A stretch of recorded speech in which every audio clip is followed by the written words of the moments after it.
आज की क्लास में आज यूजीसी नेट हिंदी जून जो 2023 का फर्स्ट शिफ्ट का पेपर सोल्व करेंगे। आज का पेपर हम एक नए तरीके से सोल्व करने वाले हैं। आज हम सबसे पहले ये देखेंगे कि जो हमारे 100 क्वेश्चन है वे किस तरह डिवाइड है, यानी कितनी यूनिट से कितने क्वेश्चन पूछे गए हैं। ठीक है, सबसे पहले आज की क्लास में हम ये देखेंगे, उसके बाद पूरा पेपर सोल्व करेंगे। यहाँ पर सबसे पहले हम देखेंगे UGC net Hindi June first shift के 2023 के पेपर में किस यूनिट से कितने क्वेश्चन आए हैं। ठीक है, इससे हमें ये पता चलेगा कौन कौन सी यूनिट ज्यादा महत्वपूर्ण है, कहाँ से ज्यादा क्वेश्चन बनते हैं। ठीक है, आज की क्लास में भी हम इसी तरह पेपर सोल्व करेंगे और कल की क्लास में भी। ठीक है, देखते हैं। यूनिट 1 है हमारी हिंदी भाषा और उसका विकास। आपकी यूनिट 1 से 8 क्वेश्चन आए थे।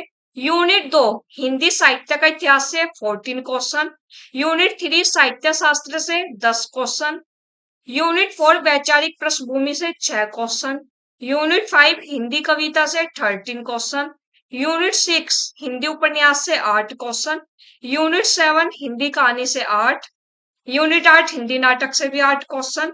यूनिट 9 हिंदी निबंध से भी 8 क्वेश्चन। और यूनिट 10 आत्मकथा जीवनी और अन्य गद्य विधाएं से 7 क्वेश्चन आए थे। टोटल यानी कि 90 क्वेश्चन यहाँ पर बन रहे हैं। अब आप कहोगे पेपर में तो 100 क्वेश्चन आते हैं, तो 10 क्वेश्चन आपके कौन से आते हैं? कॉम्प्रीहेंशन के आते हैं। तो इस तरह आपके पेपर में पूछे गए थे। अब आपको पता होगा क्योंकि 2023 के पेपर सबसे ज्यादा महत्वपूर्ण है, क्योंकि वे बिल्कुल लेटेस्ट है। ठीक है, जून 2023 और दिसंबर 2023। तो जून 2023 की फर्स्ट शिफ्ट का आज हम पेपर सोल्व करेंगे। और कैसे करेंगे? यूनिट वाइज आज हम सोल्व करेंगे। सबसे पहले यूनिट 1 के जो ये 8 क्वेश्चन आए हैं इनको सोल्व करेंगे। उसके बाद यूनिट 2 से जितने क्वेश्चन आए हैं 14 क्वेश्चन, इनको सोल्व करेंगे। ठीक है, यूनिट वाइज आज का पेपर हम सोल्व करेंगे। जी, अब शुरू करते हैं। सबसे पहले हम देखेंगे यूनिट 1 से कितने क्वेश्चन आए हैं। 8 क्वेश्चन आए हैं, इनको सोल्व करेंगे। ठीक है, यूनिट 1 हिंदी भाषा और उसका विकास देखते हैं। सबसे पहला क्वेश्चन है यहाँ पर, निम्नलिखित में से अविकारी शब्द है। आपको बताना है, 4 ऑप्शन है, इनमें से कौन से अविकारी शब्द है। ऑप्शन 1 संज्ञा, ऑप्शन 2 विशेषण, ऑप्शन 3 क्रिया, ऑप्शन 4 क्रिया विशेषण। 4 ऑप्शन है, जवाब आपको देना है। बताइए क्वेश्चन नंबर 1। देखो पीवाईक्यू ऐसा है, हर ईयर जब भी एग्जाम होता है पीवाईक्यू में आपको सोल्व करवाती ही हो। ठीक है, और पीवाईक्यू में कुछ चेंज भी नहीं होता। ये जून 2023 फर्स्ट शिफ्ट का पेपर है। अब आप 10 साल बाद भी अगर जून 2023 का फर्स्ट शिफ्ट का पेपर सोल्व करोगे तो जाहिर सी बात है यही क्वेश्चन सोल्व करोगे। ठीक है, जी बिल्कुल, आंसर यहाँ पर हमारा हो जाएगा क्रिया विशेषण जो है अविकारी शब्द है। आगे क्वेश्चन नंबर 2। गिरि कथन एक कह रहा है, दो कथन है। कथन एक कह रहा है गिरिधर बहुब्रीहि समास का उदाहरण है। कथन दो कह रहा है रामकृष्ण तत्पुरुष समास का उदाहरण है। आपको बताना है इनमें से क्या सही है क्या गलत है। क्वेश्चन नंबर 2 बताइएगा। 4 ऑप्शन आपके सामने है।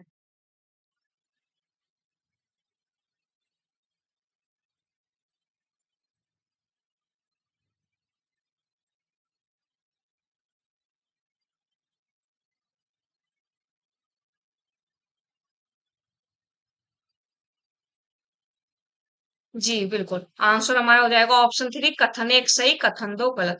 कथन एक बिल्कुल सही है, गिरिधर में बहुब्रीहि समास है। रामकृष्ण में क्या समास होगा? द्वंद्व समास। ठीक है, तत्पुरुष समास नहीं है रामकृष्ण में। आगे क्वेश्चन नंबर 3। आकारांत एकवचन पुल्लिंग संज्ञाओं के विकृत रूप का प्रत्यय क्या है। आ, ए, शून्य प्रत्यय ई। आपको बताना है इन चारों में से क्या है। Question number 3।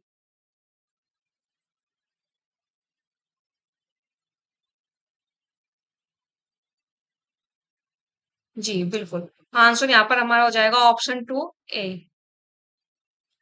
आगे चलते हैं। क्वेश्चन नंबर 4 है, मालवी का केंद्र है जयपुर, इंदौर, जोधपुर, जबलपुर। आपको बताना है इन चारों में से मालवी का केंद्र कौन है।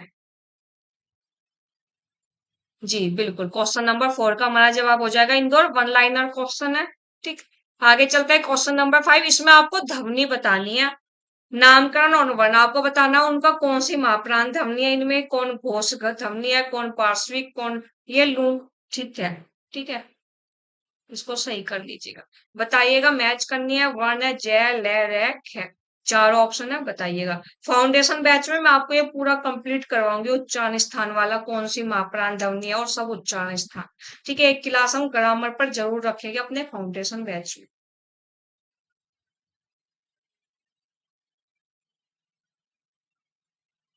जी बिल्कुल, यहाँ पर हमारा आंसर हो जाएगा ऑप्शन 3। मापरान ध्वनि ख, घोष ध्वनि ज, पार्श्विक व्यंजन ल, लुंठित व्यंजन रे। लुंठित व्यंजन का एक और दूसरा नाम है परकंपित व्यंजन। परकंपित व्यंजन कौन सा है? वो भी रे है। ठीक है, लुंठित व्यंजन भी और परकंपित व्यंजन भी, याद रखिएगा। आगे क्वेश्चन नंबर 6, देवनागरी लिपि के संबंध में निम्नलिखित बातें उपयुक्त है। एक क्वेश्चन देवनागरी लिपि से आपके पेपर में हर बार आता है, ध्यान रखिएगा। ए, जैसे बोला जाता है देवनागरी में वैसा ही लिखा जाता है। बी, एक लिपि चिन्ह से अनेक ध्वनियों को व्यक्त करने की क्षमता है। सी, संविधान में देवनागरी लिपि में लिखित हिंदी को राजभाषा माना गया है। डी, देवनागरी लिपि में पंजाबी और उड़िया भाषा लिखी जाती है। ये ध्वनि और संकेत में निश्चितता है। 5 पॉइंट है, आपको बताना है इनमें से क्या सही है क्या गलत है देवनागरी लिपि के संबंध में। ऑप्शन 1 केवल ए बी ई, ऑप्शन 2 केवल ए बी डी, ऑप्शन 3 केवल ए सी ई, ऑप्शन 4 केवल B D E. Question number 6 जवाब दीजिए, क्या हमारा जवाब होगा? जी जी बिल्कुल, आंसर हमारा हो जाएगा ऑप्शन 3 ए सी ई। जैसे बोला जाता है देवनागरी में वैसे लिखा जाता है, और देवनागरी लिपि में लिखित हिंदी को क्या राजभाषा माना गया है। बिल्कुल, ध्वनि और संकेत में जो है निश्चितता है।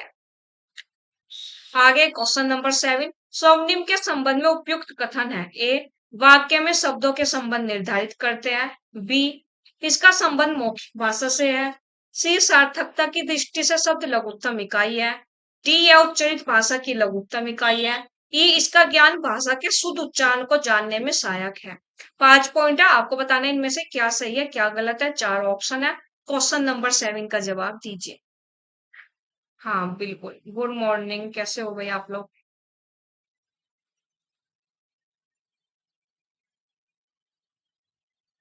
जी बिल्कुल, आंसर हमारा हो जाएगा ऑप्शन 3 केवल बी डी ई। इसका संबंध मौखिक भाषा से है, यह उच्चरित भाषा की लघुत्तम इकाई है, और इसका ज्ञान भाषा के शुद्ध उच्चारण को जानने में सहायक है। आगे चलते हैं क्वेश्चन नंबर 8, निम्नलिखित में से अर्थ सम्मिलित स्वर है, आपको बताना है। आ, ऑप्शन 1, ऑप्शन 2 आई औ, ऑप्शन 3 ए ओ, ऑप्शन 4 उ ऊ। क्वेश्चन नंबर 8 बताइए क्या हमारा जवाब होगा?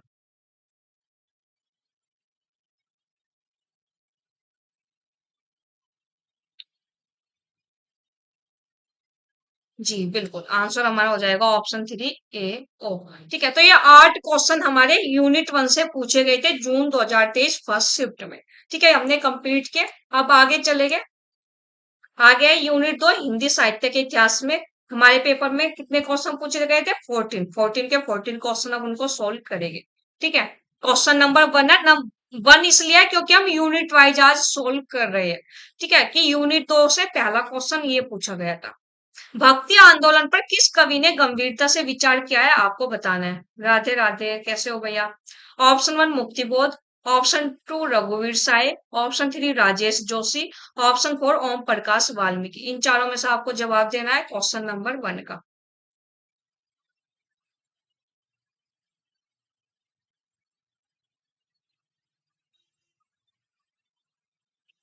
जी बिल्कुल, आंसर हमारा हो जाएगा मुक्तिबोध।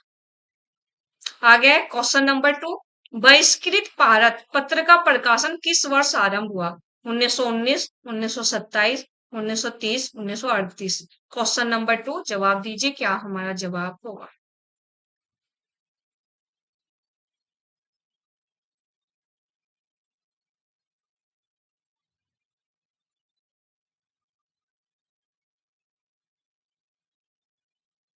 जी बिल्कुल, आंसर हमारा हो जाएगा ऑप्शन 2 1927।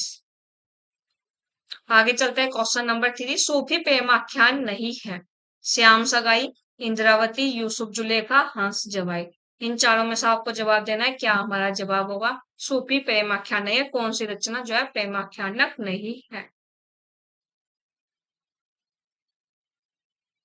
ठीक है, कोई नहीं नया।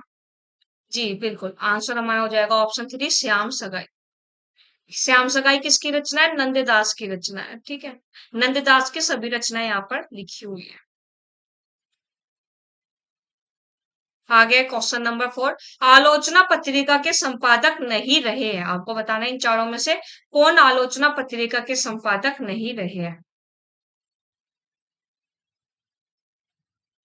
जी बिल्कुल, आंसर हमारा क्या हो जाएगा, कमला प्रसाद। देखो वन लाइनर है, ये हमें याद ही करनी होगी, रचनाएं पत्रिकाएं, इनमें और कोई ऑप्शन हमारे पास नहीं है। आगे क्वेश्चन नंबर 5, रामचंद्र शुक्ल के अनुसार रीति ग्रंथकार कवि है। आपको बताना है इन पांचों में से कौन कौन रीति ग्रंथकार कवि है। रीति ग्रंथकार कवि यानी कि प्रकरण 2 की यहाँ पर बात हो रही है, रामचंद्र शुक्ल के रीति काल के प्रकरण 2 की बात हो रही है। तो आपको बताना है इन प्रकरण 2 रीति ग्रंथकार कवि में इनमें से किन किन कवि का उल्लेख किया है रामचंद्र शुक्ल जी ने। ठीक है, कुलपति मिश्र, बेनी बंदीजन, बख्शी हंसराज, गुमान मिश्र, ग्वाल कवि। चार ऑप्शन आपके सामने है, क्वेश्चन नंबर 5 का जवाब दीजिए।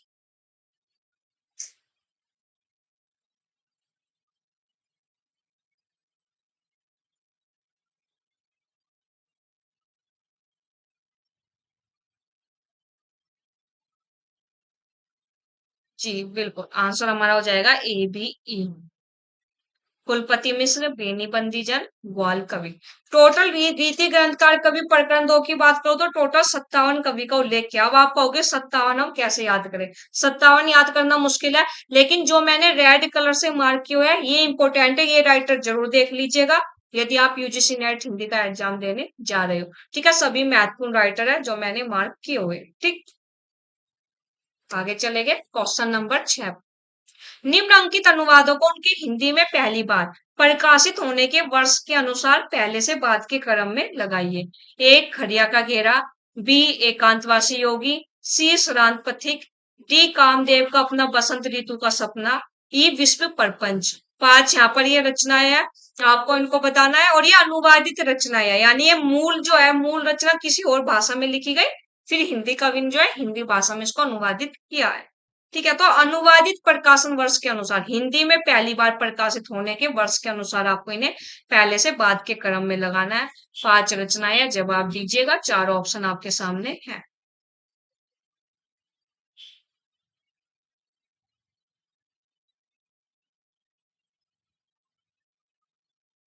जी बिल्कुल, आंसर हमारा हो जाएगा option 1 B C E A D. देख लेते हैं यहाँ पर, एकांतवासी योगी 1886, अनुवादक कौन रहे, श्रीधर पाठक। मूल रचना कौन थी, हर्मिट, किसकी थी, गोल्ड स्मिथ की। ठीक है, पूरा बायोडाटा यहाँ पर इन सभी रचनाओं का लिखा हुआ है।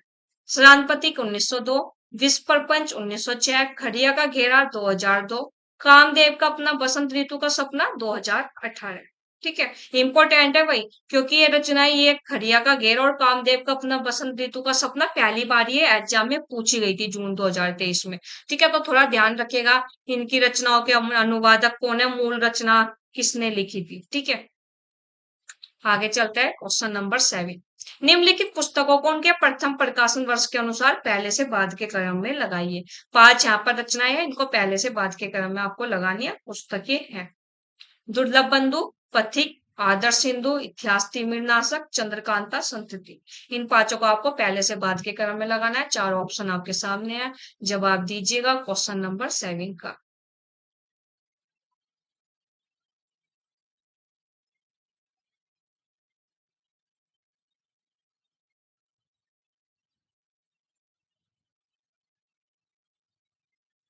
जी बिल्कुल, आंसर हमारा हो जाएगा option 2 D A E C B.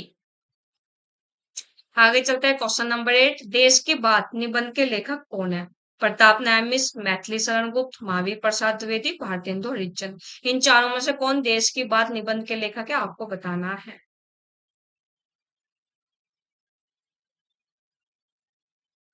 जी बिल्कुल, वन लाइनर जवाब है, यहाँ पर हमारा जवाब हो जाएगा महावीर प्रसाद द्विवेदी। आगे क्वेश्चन नंबर 9, निम्नलिखित नाटकों को उनके प्रथम प्रकाशन वर्ष के अनुसार पहले से बाद के क्रम में लगाइए। यहाँ पर आपको पांच नाटक के नाम दिख रहे हैं, इनको आपको पहले से बाद के क्रम में लगाना है।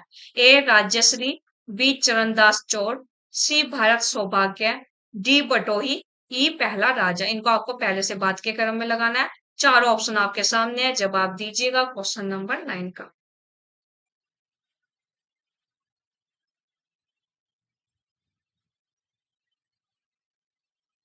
जी बिल्कुल, आंसर यहाँ पर हमारा हो जाएगा CAEBD।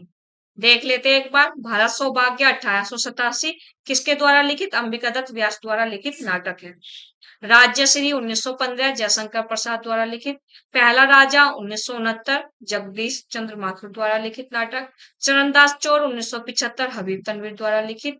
बटोही 2007 ऋषिकेश सुलभ। इंपोर्टेंट है। और जो DSSB का एग्जाम देने जा रहे हैं ना, TGT PGT का, उनको खास तौर पर सलाह है नेट के PYQ बहुत अच्छे से कर जाइएगा, बिल्कुल निचोड़ कर। जितनी भी रचनाएं है ना, उनका प्रकाशन वर्ष और उनके रचनाकार ये कर चले जाओगे तो लिटरेचर में आपका रचना वाला एक भी क्वेश्चन स्किप नहीं होगा।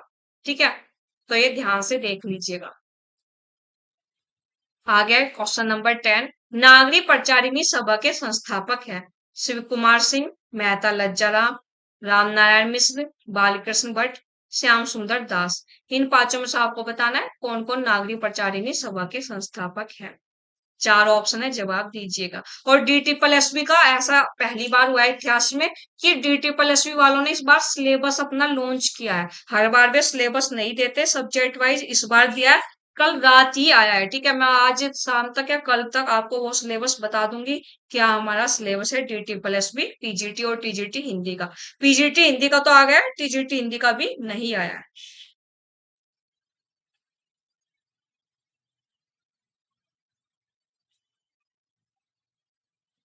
जी बिल्कुल। आंसर यहाँ पर हमारा हो जाएगा ऑप्शन 2 केवल ACE। शिव कुमार सिंह, रामनारायण मिश्र, श्याम सुंदर दास। ठीक, आगे चलते हैं क्वेश्चन नंबर 11। सूची 1 का सूची 2 से मिलान कीजिए। एक तरफ रचनाएं हैं, पुस्तक है, और एक तरफ उनके राइटर है। पुस्तक है देश का धन, गुलामगिरी, स्त्री पुरुष तुलना, गीता रहस्य है। उधर उनके पुस्तककार है, रचनाकार है। बताइएगा, जवाब दीजिएगा। चार ऑप्शन आपके सामने आपकी स्क्रीन पर आपको दिखाई दे रहे हो।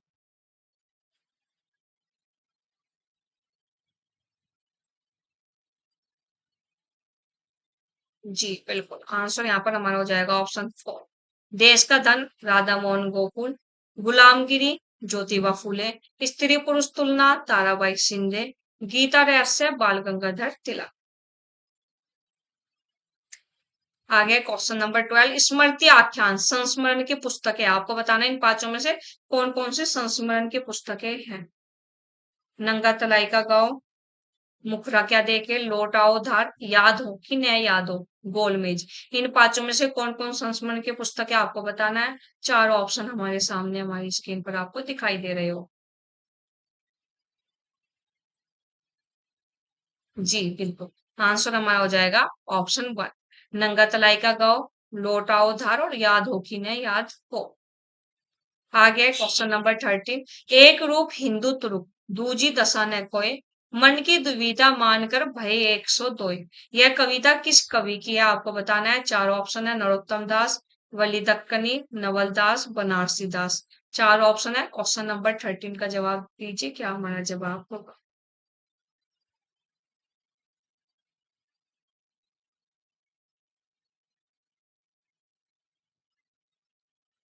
जी बिल्कुल। आंसर हमारा हो जाएगा ऑप्शन 4 बनारसी दास। आगे चलते हैं क्वेश्चन नंबर 14। निम्नलिखित नाटकों को हिंदी में उनके प्रथम प्रकाशन वर्ष के आधार पर पहले से बाद के क्रम में लगाइए। बकरी, महाबली, आगरा बाजार, माधवी, आषाढ़ का एक दिन। पांच यहाँ पर ये नाटक है, इनको आपको पहले से बाद के क्रम में लगाना है। और पांच में से तीन जो है आपके पाठ्यक्रम के ही नाटक है। जी बिल्कुल। आंसर यहाँ पर हमारा हो जाएगा ऑप्शन 3। सबसे पहले आएगा आगरा बाजार, फिर आषाढ़ का एक दिन, फिर बकरी, उसके बाद माधवी और सबसे आखिरी में महाबली। यहाँ पर ये हुई यूनिट 2 से कितने क्वेश्चन पूछे गए थे। 14 क्वेश्चन आपके पेपर में पूछे गए थे। ठीक है, अब चलेंगे यूनिट 3 में और देखेंगे कितने क्वेश्चन और कौन कौन से क्वेश्चन हमारे यूनिट 3 से पूछे गए। यूनिट 3 कौन सी है? साहित्य शास्त्र, यानी कि जो है भारतीय काव्य शास्त्र प्लस पाश्चात्य। ठीक है, चलते हैं, देखते हैं। क्वेश्चन नंबर 1 है रचनाएं आपको मिलान करनी है। एक तरफ आचार्य, एक तरफ रचनाएं, और एक क्वेश्चन ये हमेशा पूछा ही जाता है यूनिट 3 से राइटर और उनकी रचनाओं को लेकर। आचार्य भानुदत्त, रामचंद्र गुणचंद्र, शारदा तन्या, महिमभट्ट। पुस्तक है भाव प्रकाशन, व्यक्ति विवेक, नाट्य दर्पण, रसमंजरी। चार ऑप्शन है, जवाब देना है, क्या हमारा जवाब होगा क्वेश्चन नंबर 1 का।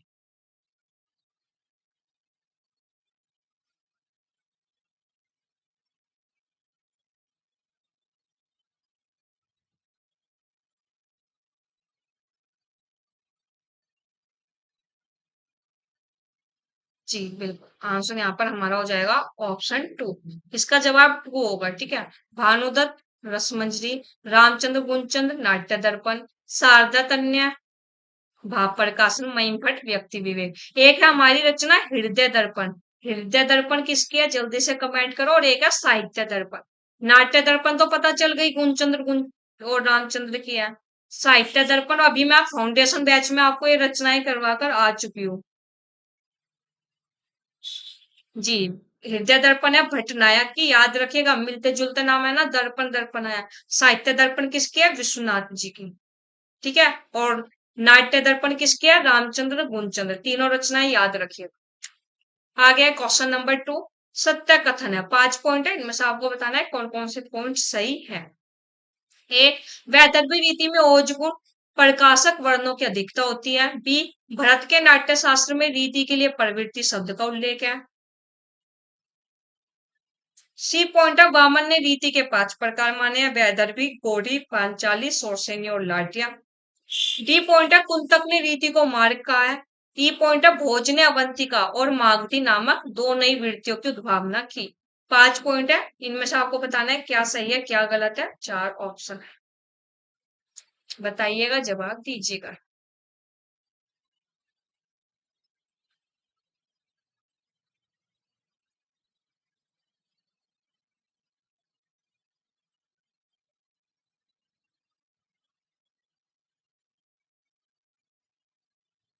जी बिल्कुल, आंसर हमारा हो जाएगा ऑप्शन 4, केवल बी डी ई। भरत के नाट्य शास्त्र में रीति के लिए प्रवृत्ति शब्द का उल्लेख है। कुंतक ने रीति को मार्ग कहा है। और भोज ने अवंतिका मागधी नामक 2 नई वृत्तियों की उद्भावना की है।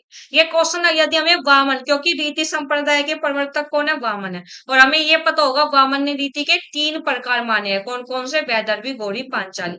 तो हम देखेंगे सी पॉइंट हमारा गलत, और सी ना तीनों ऑप्शन में है, तो यहीं से हमारा जवाब बन जाएगा। मैं हमेशा कहती हूँ कोड वाले क्वेश्चन में 2 से 3 पॉइंट आपको पता होंगे तो आपको जो है जवाब पता चल जाएगा। आगे क्वेश्चन नंबर 3, और ये क्वेश्चन यहाँ पर गलती से आ गया, ये यूनिट 2 का क्वेश्चन है। निम्नलिखित पुस्तकों को उनके प्रथम प्रकाशन वर्ष के अनुसार पहले से बाद के क्रम में लगाइए। और पांचों रचनाएं इंपॉर्टेंट है, ऐसी रचनाएं है पेपर में घुमा फिरा कर रिपीट होती रहती, ठीक है। तो ए, दूसरी परंपरा की खोज। बी, इतिहास और आलोचना। सी, कविता की जमीन और जमीन की कविता। डी, कविता के नए प्रतिमान। ई, आलोचना और विचारधारा। 5 रचनाएं हैं, उनको आपको पहले से बाद के क्रम में लगाना है। Question number 3। नई आरती क्लास चल रहा है भाई। जी बिल्कुल, आंसर यहाँ पर हमारा हो जाएगा ऑप्शन 1। सबसे पहले इतिहास और आलोचना, फिर कविता के नए प्रतिमान, दूसरी परंपरा की खोज, कविता की जमीन और जमीन की कविता, और सबसे आखिरी में आलोचना और विचारधारा। इन सबके ये सब किसकी रचनाएं हैं, नामवर सिंह जी की रचनाएं हैं। और इनकी एक रचना, अगर डी ट्रिपल एसपी का एग्जाम देने जा रहे हो तो इनमें से कोई भी एक रचना पूछी जाएगी किस राइटर की है, क्योंकि वहां पर ऐसे ही क्वेश्चन बनते हैं। और नेट का एग्जाम देने जा रहे हो तो इनमें से कोई सी ना कोई सी 2 रचनाएं या 3 रचनाएं क्रम में पूछी जाएगी, ठीक है। तो नामवर सिंह जी बहुत इंपॉर्टेंट है, इनकी सभी रचनाएं विधि क्रम आपको पता होनी चाहिए और प्रकाशन वर्ष के साथ में, ठीक है। क्रम भी पता होना चाहिए, प्रकाशन वर्ष भी पता होना चाहिए, और रचना तो पता होनी ही चाहिए, ठीक है। इंपॉर्टेंट है नामवर सिंह जी की रचनाएं। कोई सा भी एग्जाम देने जा रहे हो, बता दिया मैंने, अगर वन लाइनर है, डी ट्रिपल एसपी का एग्जाम देने जा रहे हो, वहां पर पूछा जा सकता है दूसरी परंपरा की खोज किसकी रचना है, ठीक है, इस तरह। आगे चलते हैं क्वेश्चन नंबर 4। रामचंद्र शुक्ल ने आदिकाल के अपभ्रंश काव्य शीर्षक प्रकरण में निम्न कवियों का उल्लेख किया है। आपको बताना है रामचंद्र शुक्ल जी का जो आदिकाल है उसमें जो है अपभ्रंश काव्य वाला जो प्रकरण है, इनमें से किन किन कवि का उल्लेख किया है। मधुकर कवि, श्रीधर, देवसेन, सोमपर सूरी, विद्याधर। बताना है, 4 ऑप्शन है, क्वेश्चन नंबर 4 का जवाब दीजिए।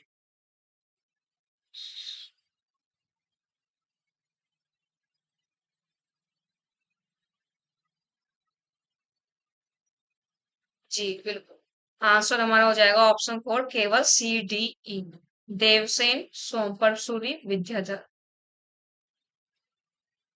आगे क्वेश्चन नंबर 5, सत्य कथन है, भरत ने नाट्य शास्त्र के 16वें अध्याय में अलंकारों का निरूपण किया है। बी पॉइंट है, उद्भट जयदेव और प्रत्यारेंद्रराज अलंकार संप्रदाय के आचार्य हैं। सी पॉइंट है, काव्य दर्श के दूसरे और तीसरे परिच्छेदों में अलंकार निरूपण है। डी पॉइंट है, काव्य अलंकार में 6 परिच्छेद है। ई पॉइंट है, काव्य अलंकार सार संग्रह रुद्रट का ग्रंथ है। मैं आपको बता देती हूँ, 5 में से 4 पॉइंट सही है, ठीक है। ये जो 4 ऑप्शन आपको दिख रहा है, यानी इनमें से 2 ऑप्शन हमारे बिल्कुल सही है। देख लेते हैं, एनटीए ने भी दोनों को सही माना है, ऑप्शन 1 और ऑप्शन 2 दोनों। ठीक है, काव्य अलंकार सार संग्रह किसका ग्रंथ है? ये उद्भट का ग्रंथ है, बस इसमें ई पॉइंट गलत है, इसलिए ऑप्शन 3 और 4 गलत है, क्योंकि इनमें ई पॉइंट आया हुआ है। ठीक है, बाकी दोनों में चारों पॉइंट है ये, और ऊपर के चारों पॉइंट हमारे सही है। अगर आप इन ऑप्शन 2 या 1 में से जो भी लगा कर आए हो, आपको पूरे नंबर मिले थे आपके अपने एग्जाम में। क्वेश्चन नंबर 6, नीचे 2 कथन दिए गए। कथन एक कह रहा है, वर्ड्सवर्थ के अनुसार कविता स्वतःस्फूर्त अभिव्यक्ति है। कथन तो कह रहा है, कोलरिज के अनुसार रम्य कल्पना केवल स्मृति पर निर्भर है, जबकि कल्पना प्रेरणा और अवधारणा आदि अनेक स्रोतों से सामग्री संचय करती है। 4 ऑप्शन है, आपको जवाब देना है क्वेश्चन नंबर 6 का।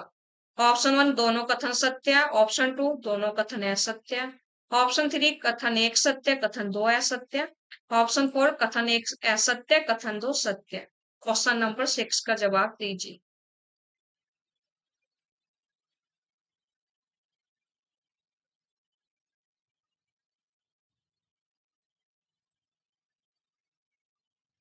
जी बिल्कुल, आंसर हमारा हो जाएगा ऑप्शन 1, कथन 1 और 2 दोनों सत्य है। आगे क्वेश्चन नंबर 7, पूर्ण क्लासिक कीर्ति वह जिसमें किसी मानव समाज की पूर्ण शक्ति निहित हो। यह कथन किसका है? आपको बताना है। 4 ऑप्शन है। Option 1, I A Richards. Option 2, T S Eliot. Option 3, Benedetto Croce. Option 4, Matthew Arnold. 4 option है, आपको जवाब देना है क्वेश्चन नंबर 7 का। जी, वन लाइनर है बिल्कुल, और रिपीट वाला क्वेश्चन है ये, बार बार ये कथन रिपीट होते ही है, इलियट की पंक्ति है। आगे चलेंगे क्वेश्चन नंबर 8, विज्ञान और कविता पुस्तक के लेखक कौन है? I A Richards, T S Eliot, Matthew Arnold, Raymond Williams. 4 option है यहाँ पर, आपको जवाब देना है क्वेश्चन नंबर 8 का।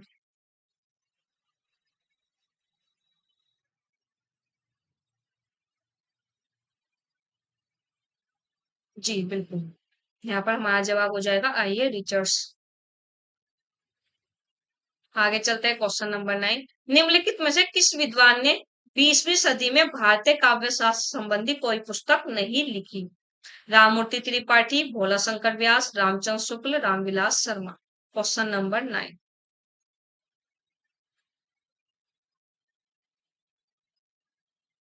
जी बिल्कुल, आंसर हमारा हो जाएगा ऑप्शन 4, रामविलास शर्मा। आगे क्वेश्चन नंबर 10, पाश्चात्य काव्य चिंतकों को उनके जन्म वर्ष के अनुसार पहले से बाद के क्रम में लगाइए। इनका एक क्रम वाला क्वेश्चन पाश्चात्य काव्य चिंतकों का पूछा ही जाता है। ठीक है, आपको जवाब देना है रिचर्ड्स, अर्नोल्ड, कोलरिज, वर्dsworth, इलियट। जन्म वर्ष के अनुसार इन्हें पहले से बाद के क्रम में लगाइए।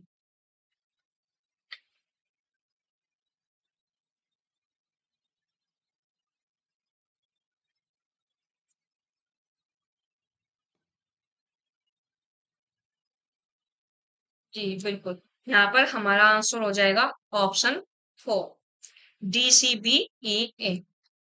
देख लेते हैं, William Wordsworth 1770, Coleridge 1772, Matthew Arnold 1822, Eliot 1888, Richards 1893। आगे चलते हैं, अब ये बात करेंगे हम यूनिट 4 की।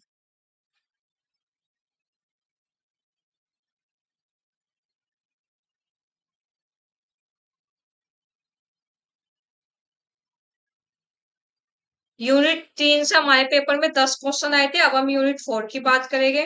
यूनिट 4 है वैचारिक पृष्ठभूमि। देखते हैं यहाँ से कौन कौन से क्वेश्चन हमारे पेपर में आए थे। ऑप्शन क्वेश्चन नंबर 1 है भारतीय नवजागरण के संबंध में उपयुक्त कथन है, आपको बताना है। ए, नवजागरण का जमाना सभ्यताओं की टकरार का न होकर सभ्यताओं के आत्मनिरीक्षण का था। बी पॉइंट है ईश्वर चंद्र विद्यासागर ने स्त्री अधिकार आंदोलनों की निंदा की। सी पॉइंट औपनिवेशिक माहौल में भारत का नवजागरण बुद्धिवादी जागरूकता के अलावा राष्ट्रीय आत्म पहचान का संघर्ष भी था। डी पॉइंट स्वामी दयानंद सरस्वती हिंदुओं की मूर्ति पूजा का समर्थन करते थे। ई पॉइंट भारतीय नवजागरण के जनक राजा राममोहन राय को जीवन में आरंभिक काल में रूढ़िवादियों के प्रबल विरोध का सामना करना पड़ा। 5 पॉइंट आपको बताना है इनमें से क्या सही है क्या गलत है। 4 ऑप्शन आपके सामने है, स्क्रीन पर बताइए क्वेश्चन नंबर 1 का क्या हमारा जवाब होगा।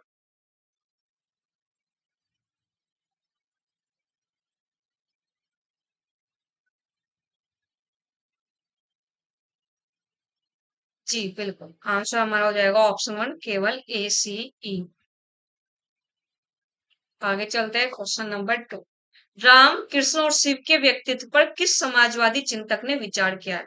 जयप्रकाश नारायण, राम मनोहर लोहिया, आचार्य नरेंद्र देव, मधु लीमई। आपको बताना है इन चारों में से किसने जो है राम कृष्ण और शिव के व्यक्तित्व पर समाजवादी चिंतन में विचार किया है। जी बिल्कुल, आंसर हमारा हो जाएगा राम मनोहर लोहिया। वन लाइनर था ये। क्वेश्चन नंबर 3 अभिकथन कह रहा है, अभिकथन करने वाला हमारा क्वेश्चन है। अभिकथन कह रहा है अंग्रेजों ने पुरानी आर्थिक संरचना को बदला, जमीन का नया बंदोबस्त किया, नए बंदोबस्त के कारण जमीन को क्रय विक्रय करने की छूट मिल गई। कारण है बदलती हुई परिस्थितियों में बुद्धिजीवी वर्ग के लोगों ने समाचार पत्रों के माध्यम से अंग्रेजों के अत्याचारों का विरोध करना आरंभ किया।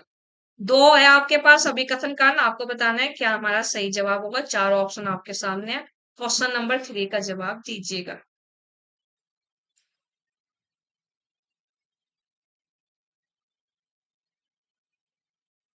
जी बिल्कुल, आंसर हमारा हो जाएगा ऑप्शन 2। ए और आर दोनों सही और आर ए की जो है सही व्याख्या नहीं करता है। आगे क्वेश्चन नंबर 4। कांग्रेस कार्यकारिणी समिति की कहा की बैठक में सविनय अवज्ञा आंदोलन वापस लेने की स्वीकृति दी गई। सूरत, बारडोली, कलकत्ता, कानपुर। आपको बताना है 4 ऑप्शन है यहाँ पर, क्वेश्चन नंबर 4 का जवाब देना है। जी बिल्कुल, कहाँ पर जो है बारडोली में।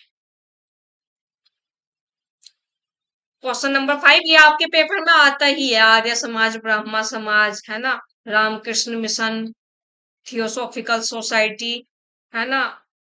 तो ये इनका जो है स्थापना वर्ष ध्यान से नोट डाउन कर लीजिएगा। निम्नलिखित घटनाओं को पहले से बाद के क्रम में व्यवस्थित कीजिए। ए आर्य समाज का स्थापना वर्ष, बी आनंद मठ का प्रकाशन वर्ष, सी गीतांजलि का प्रकाशन वर्ष, डी विश्व धर्म सभा में विवेकानंद संबोधन, ई ब्रह्म समाज का स्थापना वर्ष। आपको बताना है यहाँ पर इन पांचों में से इनको आपको पहले से बाद के क्रम में लगाना है। 4 ऑप्शन है हमारे सामने, जवाब दीजिएगा क्वेश्चन नंबर 5 का।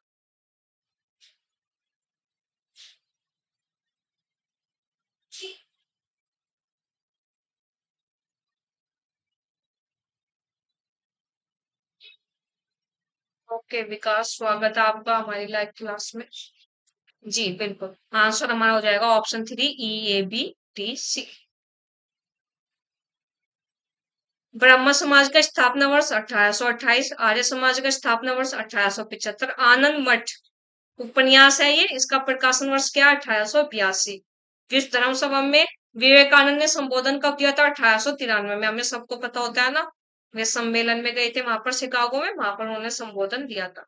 गीतांजलि का प्रकाशन वर्ष 1910। ठीक, आगे चलते हैं क्वेश्चन नंबर 6। निम्नलिखित में से कौन से कथन विवेकानंद के हैं। 5 पॉइंट है, आपको बताना है इनमें से कौन कौन से कथन विवेकानंद के हैं। ए, मजबूत बनो काय और लिबलिबे न बने रहो, साहसी बनो कायरों की जरूरत नहीं है। बी पॉइंट समूचा संसार जब तक एक साथ आगे कदम नहीं बढ़ाता तब तक कोई प्रगति संभव नहीं है।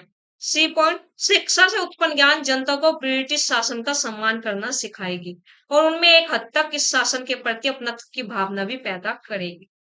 डी पॉइंट मानव हृदय से मैं संगीन की नोक के बूते बुराई को हटाने में यकीन नहीं करता। ई पॉइंट, समाज के सभी सदस्यों को संपत्ति, शिक्षा अथवा ज्ञान प्राप्त करने के लिए समान अवसर मिलने चाहिए। आपको बताना है इनमें से कौन कौन से कथन विवेकानंद के हैं। 10 बजे हमारी क्लास शुरू हुई थी, ठीक है। चारों ऑप्शन है, बताइएगा क्या हमारा जवाब होगा। जी बिल्कुल, इनमें से जो है, मजबूत बनो, कारलिवली न बनो, बी पॉइंट, समूचा संसार जब तक एक साथ आगे कदम नहीं बढ़ाता, और समाज के सभी सदस्यों को संपत्ति, शिक्षा अथवा ज्ञान प्राप्त करने के लिए समान अवसर मिलने चाहिए। तो हमारा जवाब हो जाएगा ऑप्शन 4, ए बी ई। अब बात करते हैं यूनिट 4 से कितने 6 क्वेश्चन हमारे पेपर में पूछे गए थे। यूनिट 5 से देखेंगे कौन कौन से क्वेश्चन हमारे पेपर में पूछे गए थे। यूनिट 5 हिंदी कविता, देखते हैं। क्वेश्चन नंबर 1 है,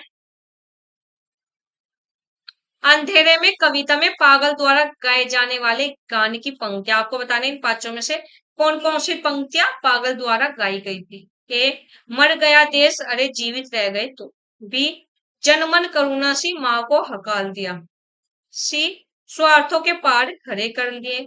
डी, विवेक को मार डाला तर्क की जबान बंद कर दी। ई, अब तक क्या जिया जीवन क्या जिया। आपको बताना है इन पांचों में से कौन कौन सी पागल द्वारा गाई गई पंक्तियां हैं।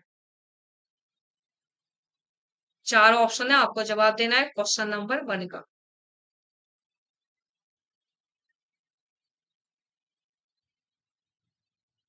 जी बिल्कुल, आंसर हमारा हो जाएगा ऑप्शन 1, केवल A B E. A B E. आगे क्वेश्चन नंबर 2 है, रामचरितमानस के उत्तरकांड में उन्होंने ज्ञान की अपेक्षा भक्ति को अधिक, कई अधिक सुसाध्य और आसुफलदायी कहा। रिपीट क्वेश्चन है, बहुत बार रिपीट होता है। और ये यूनिट 5 में क्यों रखा है? ये क्वेश्चन ऐसा था यूनिट 2 में भी जा सकता था, लेकिन यूनिट 5 में इसलिए रखा है क्योंकि रामचरितमानस आपकी यूनिट 5 में रचना लगी हुई है। ठीक है, बिल्कुल इसका जवाब क्या हो जाएगा, रामचंद्र शुक्ल। इंपॉर्टेंट पंक्ति और बार बार रिपीट होने वाली पंक्ति है, ये ऐसा नहीं है पहली बार यूजीसी नेट के पेपर में पूछी गई, काफी एग्जाम में काफी बार पूछी जा चुकी है और नेट के एग्जाम में भी पूछी जा चुकी है। ठीक है, आ गया क्वेश्चन नंबर 3, लख कर अनर्थ आर्थिक पथ पर, हारता रहा मैं स्वार्थ समर। इस पंक्तियों में मैं का अर्थ क्या है आपको बताना है। निराला, राम, मनु, पुरुरवा, इन चारों में से मैं का अर्थ क्या है आपको बताना है। Question number 3। जी बिल्कुल, मैं का अर्थ है निराला। क्वेश्चन नंबर 4, नागमती वियोग खंड में नागमती की विरह व्यथा की अभिव्यक्ति के लिए जायसी द्वारा रचित पंक्तियां हैं। इन पांचों में से आपको बताना है कौन कौन सी जो है नागमती की विरह व्यथा की अभिव्यक्ति के लिए द्वारा रचित जायसी द्वारा पंक्ति आपको बताना है। चार ऑप्शन आपको दिख रहे होंगे, कोड वाला क्वेश्चन है, जवाब दीजिए क्वेश्चन नंबर 4 का।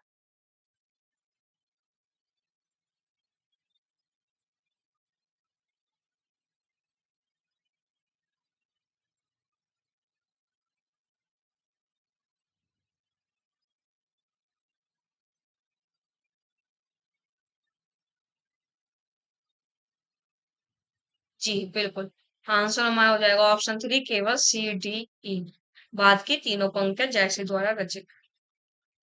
आगे चलते हैं क्वेश्चन नंबर 5, मुझे अपनी कविताओं के लिए दूसरे प्रजातंत्र की तलाश है। यह कथन किस कविता में है। नक्सलवाड़ी, मोचीराम, अकाल दर्शन, पटकथा। क्वेश्चन नंबर 5, जवाब दीजिए क्या हमारा जवाब होगा।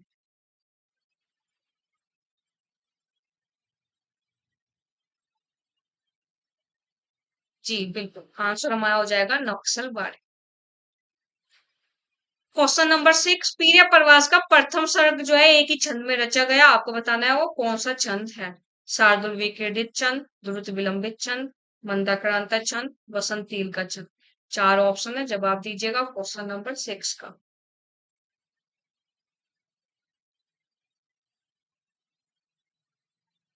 जी बिल्कुल, आंसर हमारा हो जाएगा ऑप्शन 2, द्रुत विलंबित छंद।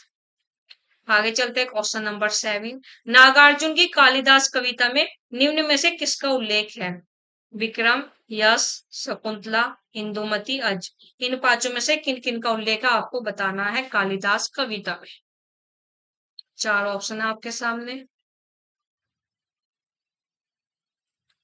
जी बिल्कुल, जवाब हो जाएगा बी डी, यश का उल्लेख है, इंदुमती का, अज का। क्वेश्चन नंबर 8, सूची 1 को सूची 2 से मिलाना है। एक तरफ कवि है और एक तरफ अध्येता है। विद्यापति, सूरदास, बिहारी, घनानंद, इनको इनके अध्येता से मैच करना है। क्वेश्चन नंबर 8, चार ऑप्शन आपके सामने आपके स्क्रीन पर आपको दिखाई दे रहे हैं।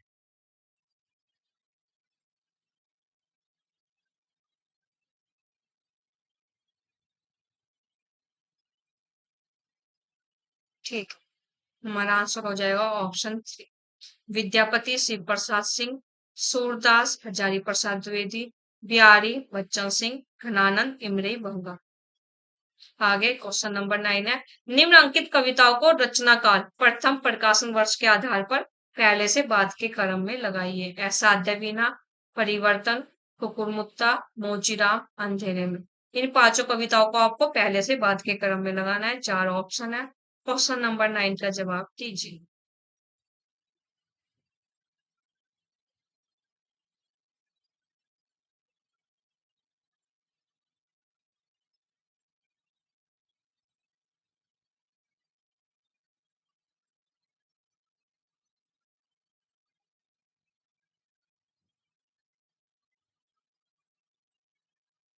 जी बिल्कुल, आंसर हमारा हो जाएगा ऑप्शन 1, BCAED।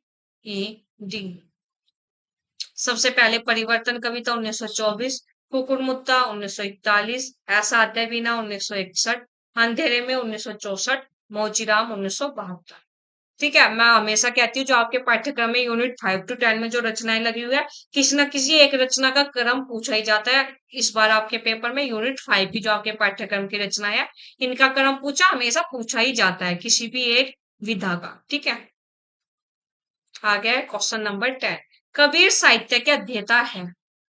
इमली बंगा, पुरुषोत्तम अग्रवाल, वीरेंद्र यादव, धर्मवीर, डेविड लोरेंजर। पांच यहाँ पर ऑप्शन है, क्वेश्चन नंबर 10 का जवाब दीजिए।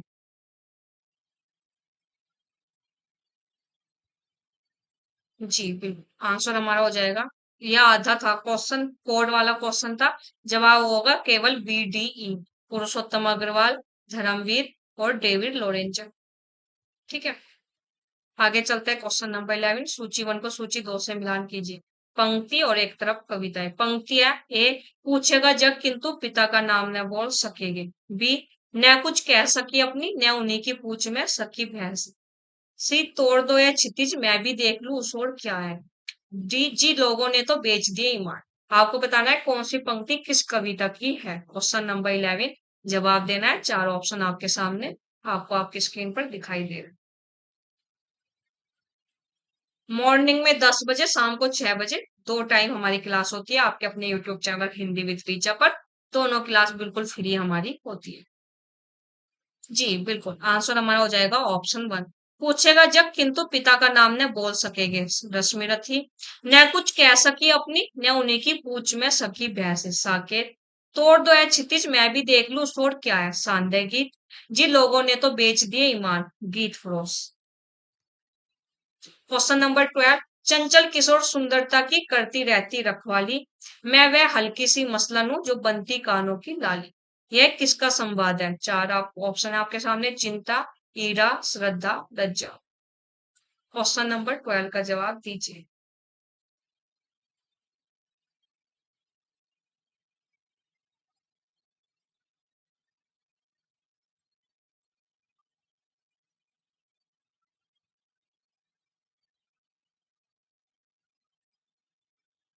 जी बिल्कुल, आंसर हमारा हो जाएगा ऑप्शन 4, लज्जा। आ गया क्वेश्चन नंबर 13, कबीर का घर शिखर पर जा सिलहली गया। इस वाक्यांश में सिलहली शब्द का क्या अर्थ है। ऑप्शन 1, हिलती हुई सील, ऑप्शन 2, फिसलने लायक, ऑप्शन 3, प्रकाश युक्त, ऑप्शन 4, सुनहरी।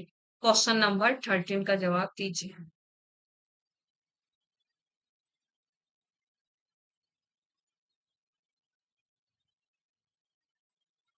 जी बिल्कुल, आंसर हमारा हो जाएगा ऑप्शन 2, फिसलने लायक। यहाँ पर ये बात है, यूनिट 5 से कितने क्वेश्चन आए थे, 13 क्वेश्चन हमारे पेपर में पूछे गए थे।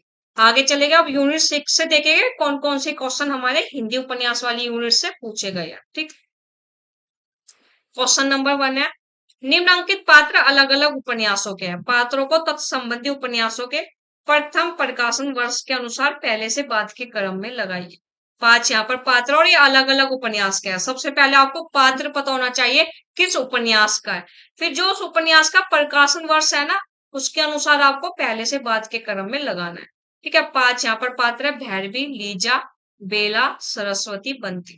ठीक है, यानी आपको लगाने तो उपन्यास के अनुसार ही है, प्रकाशन वर्ष के अनुसार, पर शर्त यह है पहले आपको ये पता हो कि ये पात्र किस किस उपन्यास के हैं। जी बिल्कुल, यहाँ पर हमारा जवाब हो जाएगा ऑप्शन 2। देख लेते हैं। सरस्वती शेखर एक जीवनी 1940, भैरवी पात्र बानभट्ट की आत्मकथा उपन्यास का 1940, बंती झूठा सच 1958, बेला राग दरबारी 1968, लीजा तमस 1973। इस तरह आप क्रम में लगाना था। ठीक है, क्वेश्चन नंबर 2 है, मैला आंचल के अनुसार बावन दास के मृत्यु स्थल को ग्रामीणों ने क्या रूप दे दिया? ऑप्शन 1 52 की डी का, ऑप्शन 2 शहीद स्मारक का, ऑप्शन 3 भारत माता का थान का, ऑप्शन 4 चेथरिया पीर का। 4 ऑप्शन है, क्वेश्चन नंबर 2 का जवाब दीजिए, क्या हमारा जवाब होगा? जी बिल्कुल, आंसर हमारा हो जाएगा ऑप्शन 4 चेथरिया पीर का। आगे क्वेश्चन नंबर 3, मनुष्य के मन से सुंदर और कुछ नहीं होता, ईश्वर यदि है तो मनुष्य के मन में ही समाये है। मानस का हंस उपन्यास में यह संवाद किसका है, आपको बताना है। 4 ऑप्शन है, तुलसी, गंगाराम, नरहरिदास, मोहिनी। आपको बताना है यह संवाद किसका है मानस के हंस उपन्यास में।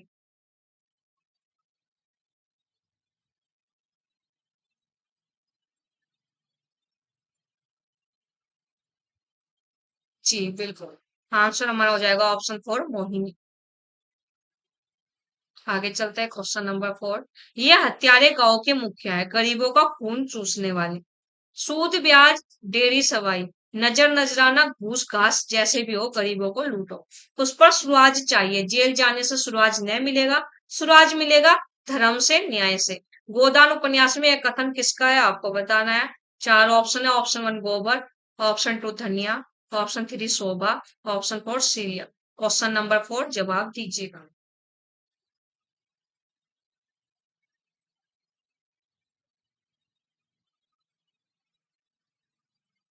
जी बिल्कुल, आंसर हमारा हो जाएगा ऑप्शन 2 धनिया। आगे चलते हैं, क्वेश्चन नंबर 5, कथन एक कह रहा है झूठा सच तमस और जिंदगी नामा आदि उपन्यासों में अनेक पात्र पंजाबी पृष्ठभूमि के हैं, इसलिए इन उपन्यासों में हिंदी और उर्दू के अतिरिक्त कई कई पंजाबी के भी संवाद उपयोग में लाए गए हैं। कथन 2 है आपका बंटी का उपन्यास, बंटी का पूरा नाम अरूप बत्रा है। 2 कथन है, आपको बताना है इनमें से क्या सही है क्या गलत है। ऑप्शन 1 दोनों कथन सत्य है, ऑप्शन 2 दोनों कथन असत्य है, ऑप्शन 3 कथन 1 सत्य, कथन 2 असत्य है, ऑप्शन 4 कथन 1 असत्य, कथन 2 सत्य। 4 ऑप्शन है, क्वेश्चन नंबर 5।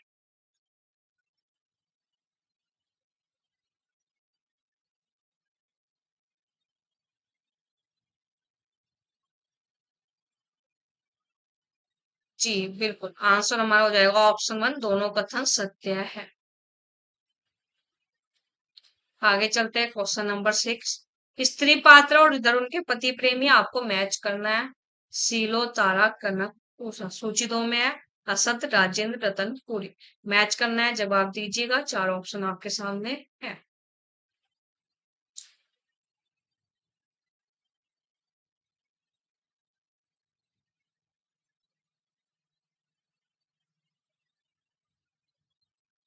जी बिल्कुल, आंसर हमारा हो जाएगा ऑप्शन 2 सीलो, रतन, तारा, असद, कनक, पूरी, उषा, राजेंद्र। आगे क्वेश्चन नंबर 7, परीक्षा गुरु उपन्यास के विभिन्न प्रकरणों के शीर्षक है दुर्जनता, ईश्वर प्रेम, प्रामाणिकता, अदालत, प्रेम। आपको बताने इन पांचों में से कौन कौन से परीक्षा गुरु उपन्यास के प्रकरण हैं।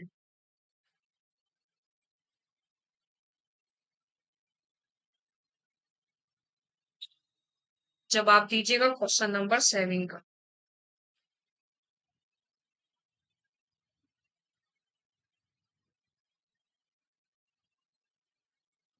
जी बिल्कुल, आंसर यहाँ पर हमारा हो जाएगा ऑप्शन 2 सी डी ई, प्रामाणिकता, अदालत और प्रेत में। परीक्षा गुरु में टोटल जो है कितने प्रकरण है, टोटल 41 प्रकरण और 41 के 41 प्रकरण का आपको नाम याद होना चाहिए।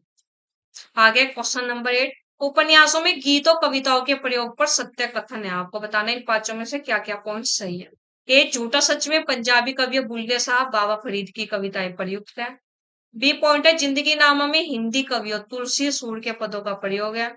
सी पॉइंट है, मैला आंचल में सुमित्रानंदन पंत की कविताओं का इस्तेमाल किया गया है।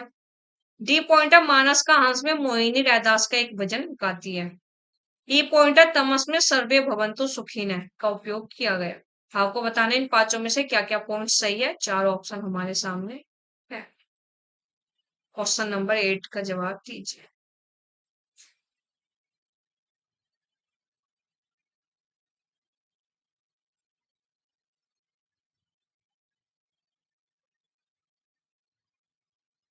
जी बिल्कुल, आंसर हमारा हो जाएगा ऑप्शन 3, केवल सी डी ई। सी डी ई। ये थी हमारी यूनिट 6 से कितने क्वेश्चन पूछे गए, 8 क्वेश्चन। यूनिट 7 हिंदी कहानी से भी कितने क्वेश्चन पूछे गए आपके पेपर में, 8 क्वेश्चन। देखेंगे कौन से भी 8 क्वेश्चन है जो आपके पेपर में जून 2023 फर्स्ट शिफ्ट में पूछे गए।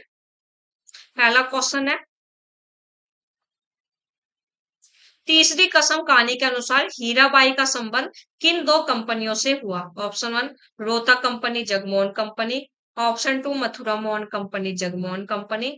ऑप्शन 3, सगुन company Rohta company. Option 4, Mathura Mohan company Rohta company. बताइएगा इन चारों में से क्या हमारा सही जवाब होगा क्वेश्चन नंबर 1 का।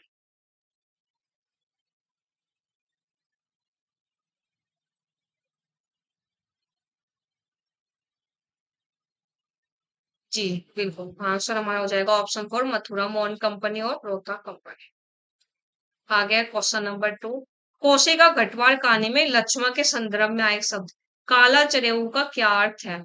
स्वाक्षिंग, बिंदिया, करधनी, कंगन। Question number 2।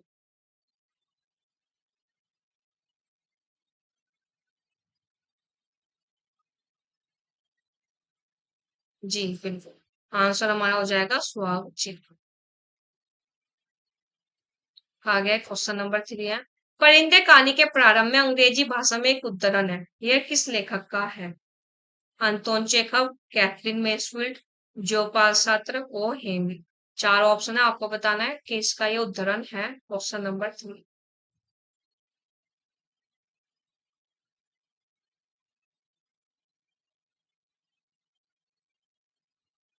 जी बिल्कुल, आंसर हमारा हो जाएगा option 2, Katherine Mansfield. Question number 4 है, नीचे दो कथन दिए गए हैं, आपको बताना है इनमें से क्या सही है क्या गलत। कथन एक है, रोज उप गैंग्रीन कहानी के अनुसार मालती के पति का नाम विश्वेश्वर है और वे एक छोटे से रेलवे स्टेशन के स्टेशन मास्टर है। कथन दो कह रहा है, चीव की दावत कहानी में चीव के आग्रह पर माँ ने एक पुराना टप्पा दो पत्थर अनाराधे गाकर सुनाया। आपको बताना है इन चारों में से क्या सही है। ऑप्शन 1 दोनों कथन सही, ऑप्शन 2 दोनों कथन गलत, ऑप्शन 3 कथन एक सही कथन दो गलत, ऑप्शन 4 कथन एक गलत कथन दो सही। देखो इसका जो सही जवाब होगा वो होगा दोनों कथन जो है गलत है। ठीक है, जो कि ऑप्शन में नहीं है, मैं ये मानती हूँ ये टाइपिंग मिस्टेक होगा यहाँ पर। दोनों ऑप्शन सेम है तो ऑप्शन 2 यही होगा, दोनों गलत है। ठीक है, कुछ भी हो यहाँ पर जो है दोनों पॉइंट ये गलत है, ये याद रखिएगा आपको। ठीक है, यहाँ पर ये मैंने दोनों का पेज भी रखा हुआ है कहानी का, क्यों गलत है इसे पढ़ोगे तो आपको खुद समझ में आ जाएगा।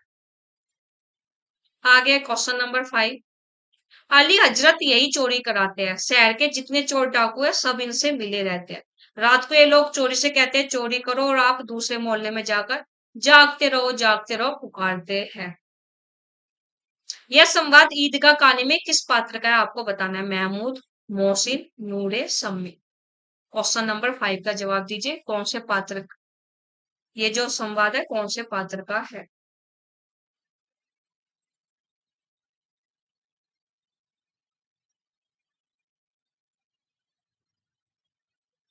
जी बिल्कुल, किसका है ये संवाद, मोहसिन का है। यहाँ पर यह पंक्ति पे कहानी का पेज मैंने रखा हूँ। क्वेश्चन नंबर 6, लाल पान की बेगम कहानी में स्त्री पात्र, आपको बताना है इन पांचों में से कौन कौन लाल पान की बेगम कहानी के स्त्री पात्र है। सुहासी, चंपिया, ज्योतिया, मखनी फुआ, सुन। पांच पात्र आपको बताना है इनमें से कौन कौन से लाल पान की बेगम कहानी के पात्र है। चार ऑप्शन है, जवाब दीजिएगा क्वेश्चन नंबर 6 का।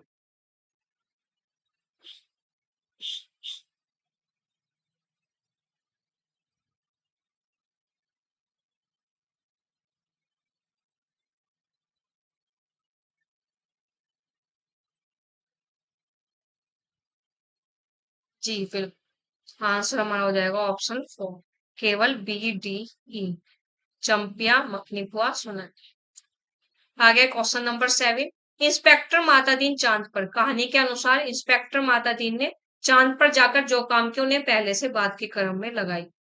पांच यहाँ पर उन्होंने पॉइंट है, यहाँ पर आपको बताना है इन काम में से कौन सा काम पहले किया उसको पहले रखना है, जो बाद में किया उसको बाद में। ए, नकली संशोधित गवाह बनाना सिखाया। बी, जान बचाने वाले आदमी को अपराधी बनाकर जेल में डाल दिया। सी, थानों में हनुमान मंदिर बनवाए। डी, पुलिस का मानवतावाद इस अवधारणा न में जो है पुलिस वालों का विश्वास जगाया।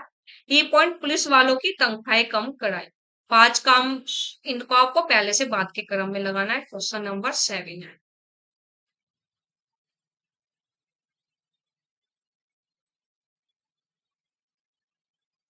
जी बिल्कुल, आंसर यहाँ पर हो जाएगा option 1, C B D A. थानों में हनुमान मंदिर बनवाए सबसे पहला काम, पुलिस वालों की तनख्वाहें कम करी दूसरा काम, उसके बाद क्या किया, जान बचाने वाले आदमी को अपराधी बनाकर जेल में डाल दिया।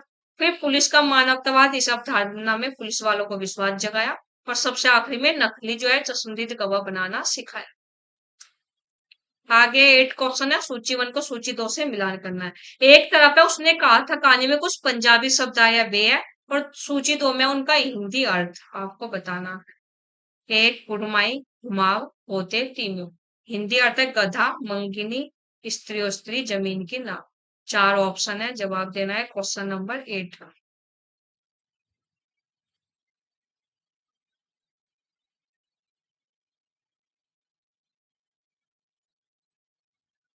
जी बिल्कुल, आंसर हमारा हो जाएगा ऑप्शन 3, कुड़माई, मंगनी, घुमाव, जमीन की नाव, होते, गधा, तीम्यो तीमी, स्त्रियो स्त्री।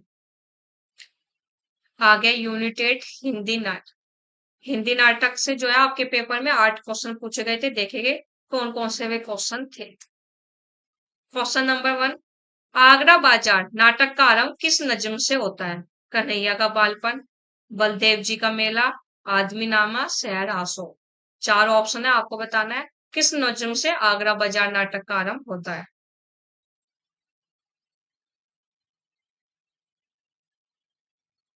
क्वेश्चन नंबर 1, जी बिल्कुल, किस नज्म से होता है, शहर आसो। क्वेश्चन नंबर 2, भारत दूरदर्शन नाटक में निम्न पात्रों के मंच पर आने का सही क्रम क्या है, आपको बताना है, इनको पहले से बाद के क्रम में लगाना है। आलस्य, रोग, भारत दुर्देव, मदिरा, भारत।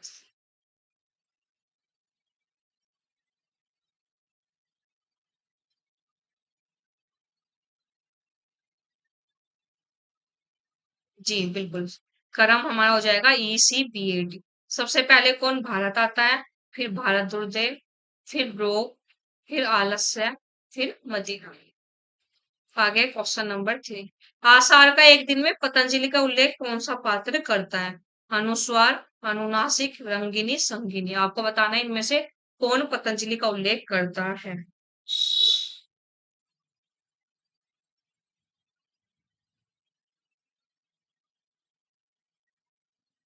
जी बिल्कुल, आंसर हमारा हो जाएगा ऑप्शन 4, संगिनी।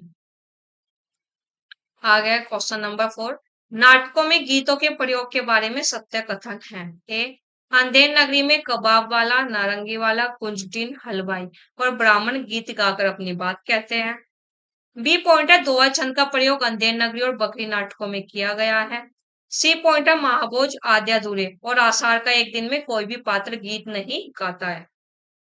डी पॉइंट है, स्कंदगुप्त में आवेदना मिली विदाई गीत देवसेना गाती है। ई पॉइंट है, भारत दुर्दशा में किताब खाना वाले दृश्य में 6 सभ्य लोग मिलकर एक गीत गाते हैं। क्वेश्चन नंबर 4 का जवाब दीजिए।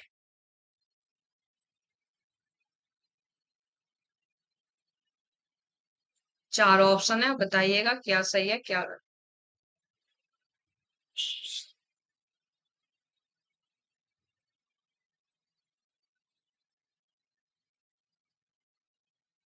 जी बिल्कुल, जवाब हमारा हो जाएगा केवल बी सी डी।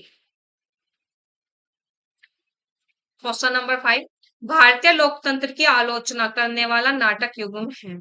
बकरी आगरा बाजार, ऑप्शन 2 अंधा युग एक और द्रोणाचार्य, ऑप्शन 3 बकरी महाभोज, ऑप्शन 4 अंधा युग आधे अधूरे।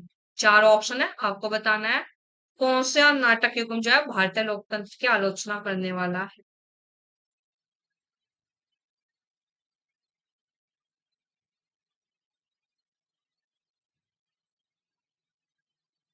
जी बिल्कुल, आंसर हमारा हो जाएगा ऑप्शन 3 बकरी और महाभोज।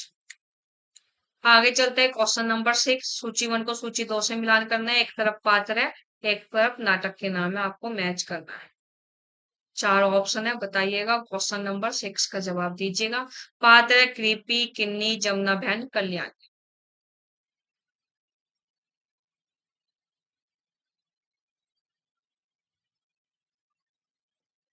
जी बिल्कुल, आंसर हमारा हो जाएगा ऑप्शन 1 कृपी, एक और द्रोणाचार्य, किन्नी, आधे अधूरे, जमुना बहन, महाभोज, कल्याणी, चंद्रगुप्त। आगे क्वेश्चन नंबर 7, स्कंदगुप्त के स्त्री पात्र हैं। जेता, देवकी, मालिनी, रामा, चंदा। पांच यहाँ पर स्त्री पात्र, आपको बताना है इनमें से कौन कौन से स्कंदगुप्त नाटक के हैं। चार ऑप्शन है, जवाब दीजिएगा क्वेश्चन नंबर 7।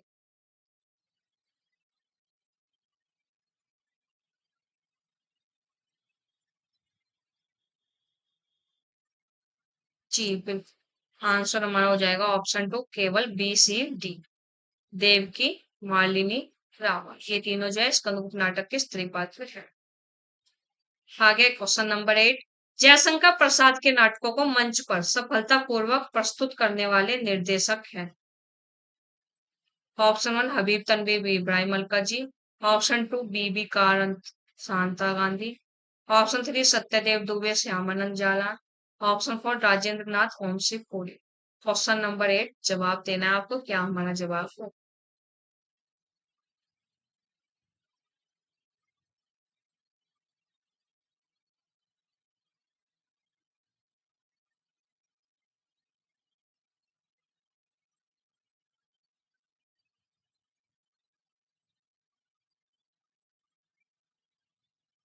जी बिल्कुल, आंसर हमारा हो जाएगा ऑप्शन 2 बीबी कारंत और शांता गांधी।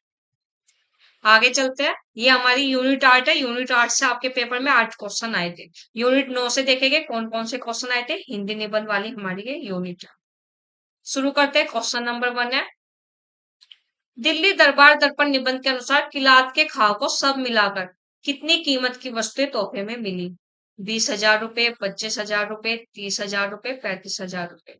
क्वेश्चन नंबर 1 का जवाब दीजिए।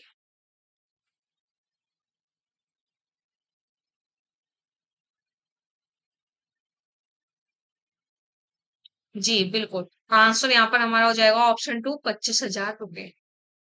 आगे क्वेश्चन नंबर 2 है, इनका जीवन बर्फ की पवित्रता से पूर्ण और वन की सुगंध से सुगंधित है। कथन किसके बारे में आपको बताना है, जिंदसाज, बाघ का माली, हल चलाने वाला, भेड़ चराने वाला। चार यहाँ पर ऑप्शन है, आपको जवाब देना है क्वेश्चन नंबर 2 का।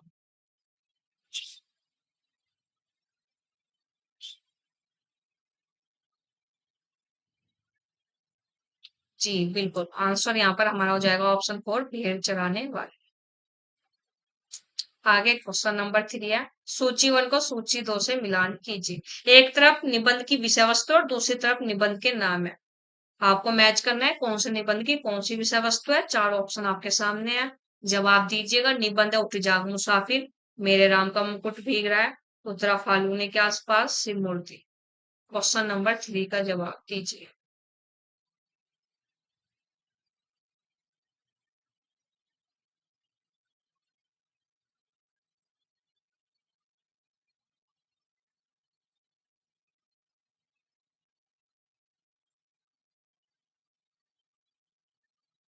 जी बिल्कुल। आंसर हमारा हो जाएगा ऑप्शन टू। आयु और रीतों का संबंध उत्तरा फाल्गुनी के आसपास। माता मातृभूमि और जन्मभूमि प्रेम उठ जाग मुसाफिर। कल्याण का रूप शिव मूर्ति। नई पीढ़ी के प्रति पुरानी पीढ़ी की चिंता मेरे राम का मुकुट भीग रहा है। आगे क्वेश्चन नंबर 4 है। उत्तरा फाल्गुनी के आसपास निबंध के आधार पर दिए गए विवरणों में आयु को छोटे से बड़े क्रम में संयोजित करें। 5 यहाँ पर पंक्तियां आपको इन्हें पहले से बाद के क्रम में लगानी है। बताइएगा, जवाब दीजिएगा।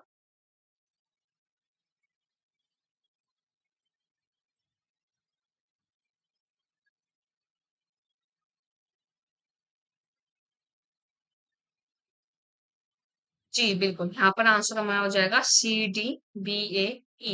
ये पांचों पंक्तियां इंपॉर्टेंट है, पेपर में देकर ये भी पूछा जा सकता है किस निबंध की पंक्ति है, इनमें से कोई भी पंक्ति। ठीक है, आगे क्वेश्चन नंबर 5। सरदार पूर्ण सिंह के निबंध है। आपको बताना है इन पांचों में से कौन कौन से सरदार पूर्ण सिंह जी के निबंध है। ए नैनो की गंगा, बी पवित्रता, सी आचरण की सभ्यता, डी जय जमुना मैया जी, ई हम डार डार तो पात पात। 5 निबंध है, आपको इनको लगाना है, क्रम बताना है कि इनमें से कौन कौन से निबंध सरदार पूर्ण सिंह जी के हैं। क्वेश्चन नंबर 5 का जवाब दीजिए।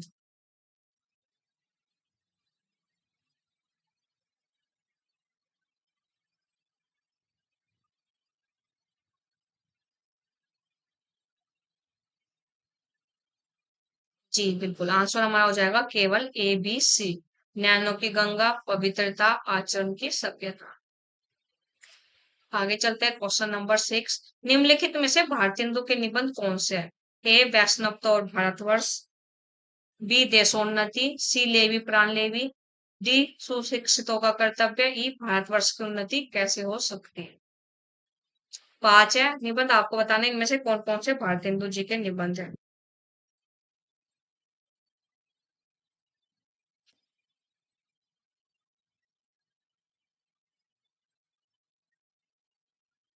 जी बिल्कुल, आंसर यहाँ पर हमारा हो जाएगा ऑप्शन 3 केवल ए सी ई। वैष्णवता और भारतवर्ष, लेवी प्राण लेवी, ई पॉइंट है भारतवर्ष की उन्नति कैसे हो सकती है। आगे चलेंगे क्वेश्चन नंबर 7। किस स्थान के लोग बड़े बड़े नखों को पसंद करते थे। दक्षिणात्य, गौड़ देश, उज्जैनी, स्थानीय सूर्य। आपको बताना है इन चारों में से कौन कौन से स्थान के लोग जो है बड़े बड़े नखों को पसंद करते थे। जवाब दीजिएगा क्वेश्चन नंबर 7 का।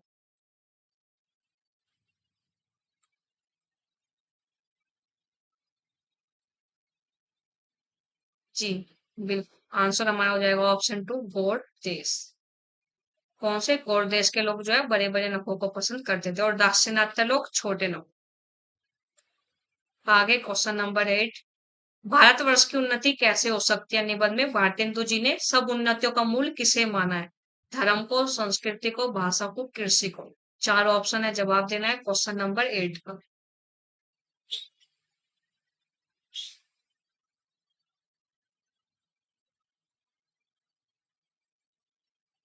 जी बिल्कुल, आंसर यहाँ पर हमारा हो जाएगा धर्म को जो है सब उन्नतियों का मूल माना है।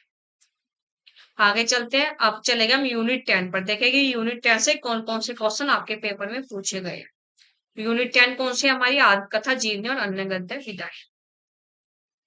क्वेश्चन नंबर 1 है शरत के संबंध में उपयुक्त कथन है। आपको बताना है इन पांचों में से क्या सही है क्या गलत है शरत के संबंध में। ए शरत बचपन में डरपोक स्वभाव के थे। बी गृहस्थी से शरत का कभी लगाव नहीं रहा। सी शरत बाबू की रचनाओं पर बिरज बहू और विजया नाटक का रूपांतरण हुआ। डी अपने भाई की समाधि शरत के घर के पास नदी के तट पर बनवाई थी। ई शरत ने कोई वसीयतनामा नहीं लिखा था।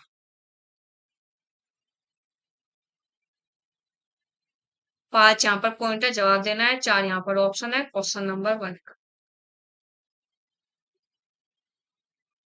कौन सी क्लास की बात कर रहे हो आप नेहा, सुमित। जी बिल्कुल, यहाँ पर हमारा जवाब हो जाएगा ऑप्शन 3 केवल बी सी डी। आगे क्वेश्चन नंबर 2 है किस रचना के एक पात्र की जबान पर उठते बैठते निम्नलिखित दोहा रहता था। पुरुष सिंह जो उद्यमी, लक्ष्मी ताकरी चेरी, भाग्य भरोसे जे रहे, कुपुरुष भासी टेरी। आपको बताना है ये किस रचना का दोहा है। प्रेमचंद घर में, आवारा मसीहा, क्या भूलू क्या याद करो, मुरझैया।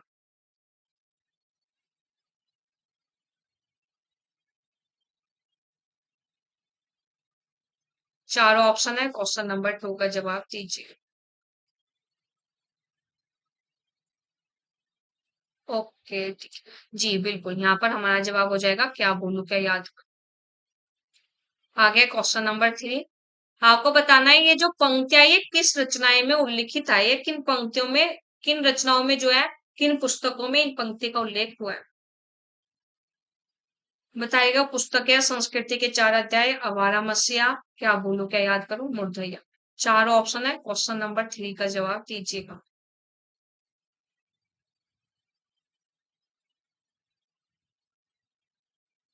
जी बिल्कुल, आंसर हमारा हो जाएगा ऑप्शन 3। उठ गए आज बापू हमारे, झुक गया आज झंडा हमारा, क्या बोलो क्या याद करो। सोने की थाली में जेब ना परोसो, रामा जेब ना जेबी हमार बलवा, मुरझैया। तुलसी गंग दो भय सु कविन को सरदार, तिनके कागन में मिली भाषा विविध प्रकार, संस्कृति के 4 अध्याय। जीवन मंथन से निकला विष वह जो तुमने पान किया, और अमृत हो बाहर आया उसे जगत को दान दिया, हमारा मसीहा। आगे चलता है क्वेश्चन नंबर 4। डॉक्टर तुलसीराम के ननियाल में स्वतंत्रता आंदोलन का नेतृत्व किसने किया था। तेज बहादुर सिंह, मुसाफिर लाल, परशुराम सिंह, हरिहर दास। जी बिल्कुल, इसका जवाब हमारा होगा ऑप्शन 1 तेज बहादुर सिंह। ठीक। आगे चलते हैं क्वेश्चन नंबर 5। भोला राम का जीव कहानी के अनुसार भोला राम को रिटायर होने के कितने वर्ष बाद तक पेंशन ने मिली थी। 3, 5, 7, 9। Question number 5।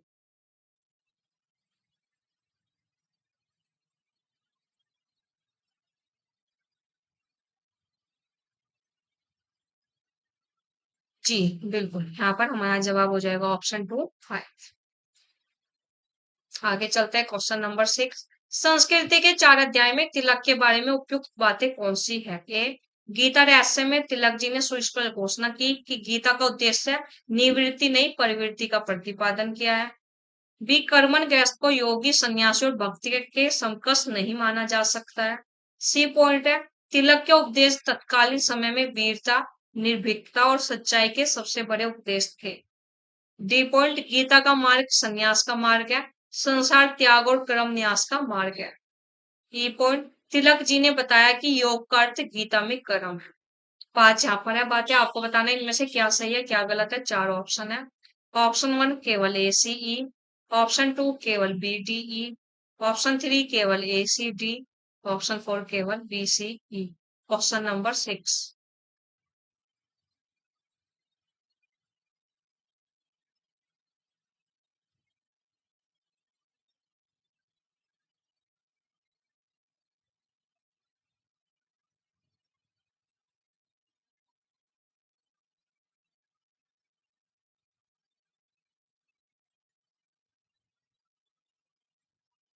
जी बिल्कुल, आंसर हमारा हो जाएगा केवल ए सी ई, ए सी ई।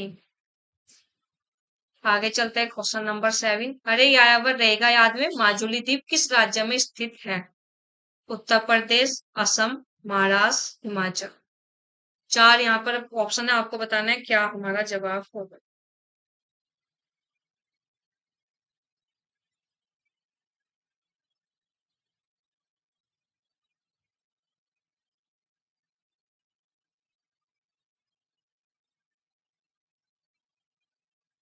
जी बिल्कुल, आंसर हमारा हो जाएगा ऑप्शन 2 असम। तो यहाँ पर जो है हमारे क्वेश्चन कंप्लीट होते हैं। 90 क्वेश्चन हमने यहाँ पर सॉल्व कर लिए है। जो भी बच्चा अपनी रणनीति शेयर करना चाहता है। ठीक है, आज की क्लास आपको कैसी लगी, यूजफुल हेल्पफुल लगी, शेयर कर दीजिएगा और हमारे चैनल को सब्सक्राइब कर दीजिएगा। बाय टाटा, धन्यवाद।